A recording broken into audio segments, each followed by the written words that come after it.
এখন থেকে ঠিক আধা ঘন্টা আগে পলাশবাড়িতে আমার ছোট ভাই আমার যে গাড়িতে ছিল সেটাতে তারা 5 জন খালাতো ভাই তারা ব্যাক করতেছিল আর কি। আমাকে তারা আসছিল, আমাকে বারবার বলতেছিল তুমি রাত্রে থাকো না, আমি ওদেরকে পাঠিয়েছি তোমরা দ্রুত চলে যাও। আমি আরেকটা গাড়িতে ছিলাম, আমি জানি যে এরকম হবে, আমার আক্রমণ করার সম্ভাবনা অনেক থেকে ছিল। আমি আমার গার্মেন্ট নিয়ে ঘুরি, আমরা সতর্ক অনুমতিতে এই কারণে যে তারা যে কোনো সময় আক্রমণ করতে পারে। তারা আমাকে মনে করে আমার ছোট ভাইদেরকে আক্রমণ করেছে এবং তাকে পিটিয়েছে এমনভাবে, তারা এমন বলেছে, পায়ে ধরেছে যে আমাকে তোমরা মারো না, তারপরেও তাকে মেরে তার উপর খুঁজেছে। এবং এটা ছিল ছাত্র দলের সভাপতি আমিমুল হেসানের নেতৃত্বে বুলবুল, হেলাল, নাইম, এরকম 35 জনের, এরা ভেরি ইয়াং ছেলে, কারো কারো বয়স 23 বছর 24 বছর, তারা ইউনিভার্সিটির ছেলে। এদেরকে মেরেছে, রড দিয়ে মেরেছে, হুপিস্টিক দিয়ে মেরেছে, মুখ খুলেছে। আপনারা দেখলেন হসপিটালে কি অবস্থা। আমি এটা স্পষ্টভাবে বলতে চাই, তাদের কে অধিকার দিল এই 35 জনকে একজনকে মারার অধিকার কে দিল? দ্বিতীয় কথা হলো, আমি যখন শোনার পরে আমি বাসা থেকে আসছি, আমি প্রতিমধ্যে রাস্তায় পুলিশকে ফোন দিয়েছি, আমি আর্মিকে ফোন দিয়েছি, সব বাহিনীকে ফোন দিয়েছি।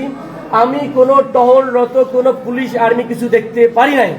একই পাশাপাশি আসার অবস্থায় আমাকে ফোন দিয়েছে সর্দার পাড়ায় আমাদের আরেকজন নেতা, যাকে তারা মেরেছে, তাদের লিটারালি মেরেছে আমাকে, এবং 1 নম্বর যে আমাদের সওদাগর পাড়া সেখানেও একজনকে মেরেছে। আমি বুঝতে চাই যে কিভাবে তারা ভোটের রাত্রে পুলিশ নাই একটা ছাত্র দলের সভাপতি, তার নেতৃত্বে কিভাবে মারা হয়।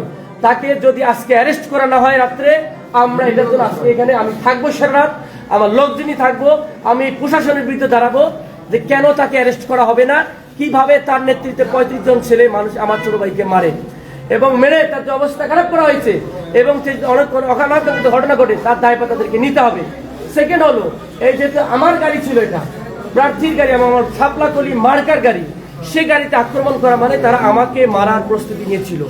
তার মানে এটা কি, এটা তারা বুঝে যাচ্ছে তারা নর্মাল ভোটে, জনগণের ভোটে হতে পারবে না, তাই তারা হুমকি ধামকি মানুষকে আক্রমণের পন্থা বেছে নিয়েছে। এটাকে আমরা তীব্র নিন্দা জানাই, এবং শুধু নিন্দা না, এটা যথাযথভাবে বিহিত ব্যবস্থা নিতে হবে। আদারওয়াইজ এই সরকার, এই প্রশাসন সবকিছুকে মনে করবো তারা তারা নিরপেক্ষ নয়, তারা একটা পক্ষের জন্য কাজ করতেছে, সেটাকে কোনোভাবে মেনে নেওয়া হবে না।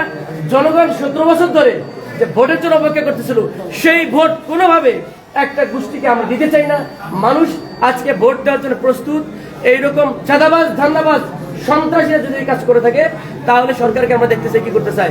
আমি এই হসপিটালে, সদর হসপিটালে দাঁড়িয়ে আছি, আমি দেখি প্রশাসন কি ব্যবস্থা নেয়। আমরা সুশৃঙ্খল শান্তভাবে আছি এখন পর্যন্ত।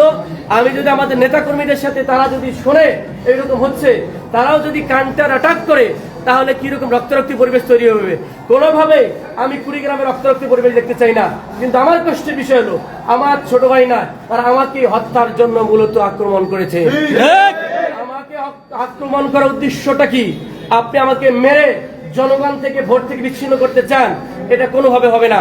আমরা যে অবস্থায় আছে, আমি প্রশাসনের ভূমিকা দেখতে চাই। তারপরে আগামীকাল, এটা মূলত আমরা আগে থেকেই জানি, যেহেতু তাদের ভোট নাই, তাই তারা হুমকি ধামকি। গতকাল রাত্রে আমার পৌরসভা 3 জন নেতার বাসায় গিয়ে হুমকি দিয়েছে নাজিম সাহেব, যুব দলের কি নেতা আমি জানি না, উনি মাইক্রোতে করে 7 জন নিয়ে বলছে তুমি কোনো ভোট চাবা না, তুমি ভোট সেন্টার বাইরে হবে না।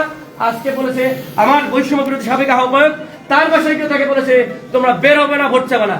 এটা কি মগের মূল্য পেয়েছে কুড়িগ্রাম বাপকার আপিস তালুকদারি? আমরা দেখতে চাই এগুলার ব্যাপারে কি অ্যাকশন নেয় প্রশাসন।